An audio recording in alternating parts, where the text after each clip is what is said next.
Recently, a really high-stakes roundtable was held to talk about what a lot of people are calling a full-blown crisis in college sports. We're talking about a situation so serious that some think it could threaten the very existence of athletics as we know it. So let's break down what they said and why they think the entire system is about to fall apart. Right out of the gate, the host of this whole thing, Donald Trump, set this incredibly urgent tone. I mean, that single statement really framed the entire conversation. The idea that college sports are on the verge of total collapse and need immediate, high-level intervention. So, to really get what they're arguing, here's what we're going to cover. First, we'll look at why they think the system is on the brink. Then, we'll dig into the core problems they identified. We'll talk about what's at stake, and finally, check out their proposed federal fix and the big bipartisan push to actually make it happen. Okay, let's start with that fundamental warning. The message from basically everyone in that room was loud and clear. The current model for college sports, it's financially and structurally broken. So the core argument here, really put forward by Donald Trump, is that the financial pressures have gotten so intense that schools will literally go bankrupt. The people at the roundtable argue that because you have all these different laws in different states, it's created this confusing, chaotic patchwork. And for them, the only way to get any kind of stability is with a single, permanent fix coming from Congress. So how in the world did we get here? Well, the speakers didn't just sound the alarm, they actually diagnosed what they see as the root causes of the crisis. And they really framed it as this dramatic shift from the old system to the new one. You know, this comparison really gets to the heart of their entire argument. They talked about this huge shift away from the traditional scholarship-based model to what they're calling an unregulated pay-for-play system. In their view, the focus has totally moved from education to just pure compensation, and that old-school player loyalty has been replaced by just constant, chaotic transfers. So the first major problem they really honed in on is name, image, and likeness, or NIL. Now, this was originally created to let athletes earn some money from their own brand, things like endorsements or signing autographs. But the consensus at the roundtable was that it has completely morphed into something else. Legendary coach Nick Saban, he really brought a powerful perspective on this. He argued that these collectives, which are basically just groups that pull money to pay players, have turned NIL into a straight pay-for-play deal.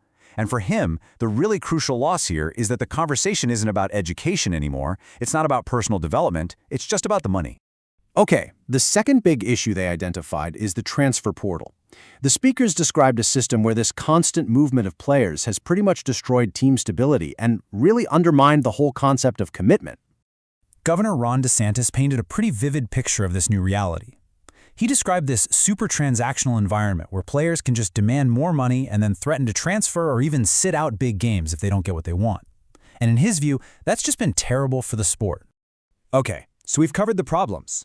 But why does any of this matter on a national level? Well, the participants argued that the stakes are incredibly high.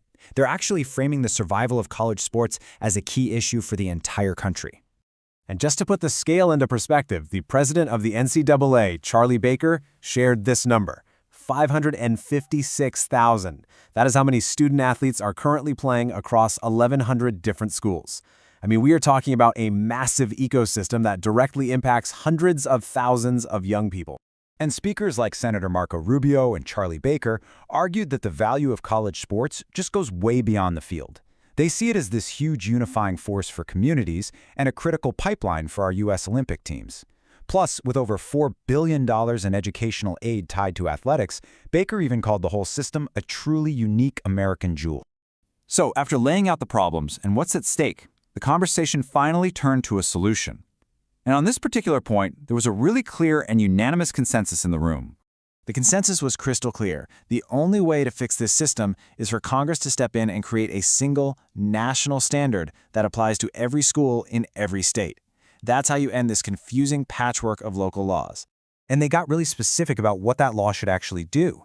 The proposal has 4 main pillars. First, an antitrust exemption. This is huge because it would let the NCAA and conferences set rules, like limits on compensation or transfers, without constantly getting sued. Second, a uniform NIL standard for every single state. Third, a new body to actually enforce all these new rules. And finally, a guarantee that student athletes will have a voice in the process. Of course, proposing a solution is one thing, but getting it passed in Washington, that's a whole different ballgame. So the final part of the discussion really focused on the political reality and the momentum they claim is behind this push. You know, a theme that came up again and again was bipartisanship. The participants were absolutely adamant that this is not a Republican versus Democrat issue. They sounded super confident that there's enough support from both sides of the aisle to get a bill passed quickly.